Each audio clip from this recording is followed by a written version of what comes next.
Hey guys, welcome back to Human Condition. This video is another video in our biology series.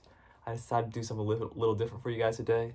This one is not brain chemicals, but actually brain regions. I thought this would be a nice switch up from what we usually do and figure out what brain regions are and how they affect our personalities and how we act. Starting off with the top dog itself, the frontal lobe, the lobe that kind of controls all the other lobes. And we'll talk about the 4 specific regions of the frontal lobe in this video. We got the four topics would be the prefrontal cortex, the motor cortex, the premotor cortex, and the inferior frontal gyrus or gyrus. So yeah, those are the 4 main parts of the frontal lobe that we'll talk about today. So yeah, the prefrontal cortex is the main one to do this. The prefrontal cortex is the one that is responsible for self-control, rational thinking, and higher executive functions of the brain. So the prefrontal cortex has a lot to do with our personalities, our rational thoughts, and anything basically planning.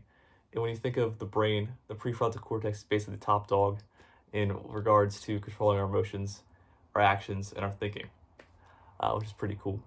Another thing I didn't know about this is that when I was researching it is that the prefrontal cortex develops by the age of 25. So by then, this can explain why a lot of times by the age of 25, most personality traits can still change in the future, but most personality traits are solidified by the age of 25. Also, another interesting, cool thing about the prefrontal cortex when it develops is that if you have anxiety or ADD or ADHD before the age of 25, potentially symptoms can reduce once you hit 25 and the prefrontal cortex matures completely because it's responsible for attention and thinking.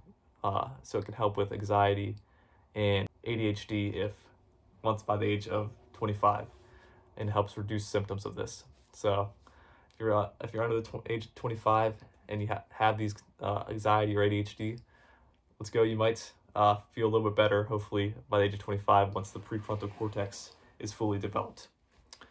The second main key point of this talk about this video is the motor cortex. The motor cortex is kind of like what it sounds like. It's responsible for how we move and why we move the way we do. So whereas the prefrontal cortex is more of a conscious thing, it's our conscious thoughts and sometimes subconscious. The motor cortex is more subconscious thoughts. Like, motor cortex is moving, the brain helping your body move, where the premotor cortex is actually thinking about how we're going to move and when we move, and that's also more of a subconscious brain activity, which I thought was pretty interesting. And finally, the last region we'll talk about is the inferior frontal gyrus or gyrus brain region of the frontal lobe. And this one is responsible for memory recognition, memory storage, helps with memory storage, language comprehension, and social regulation.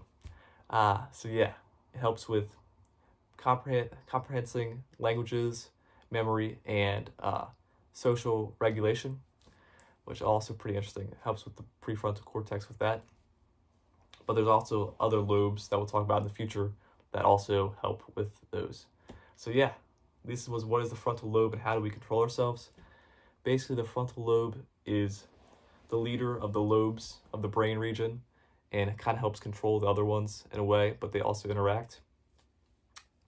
The prefrontal cortex helps us manage our decisions, actions, and it's basically the conscious mind because it helps with rational thoughts. It works with the limbic system that controls our emotions. The motor cortex is the one that helps us move and function. The premotor cortex helps us think about where we're going to move and why we're moving. And the inferior frontal gyrus helps with not a ton, with memory, social regulation, and language comprehension. So yeah, I hope you guys enjoyed this video. Also, sorry this video is a little shorter than usual.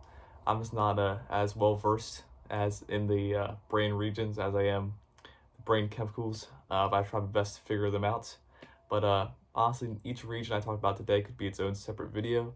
So in the future, I might just do the prefrontal cortex and all these regions in their own separate videos. Yeah, as always, thanks again for watching. Like and subscribe if you want.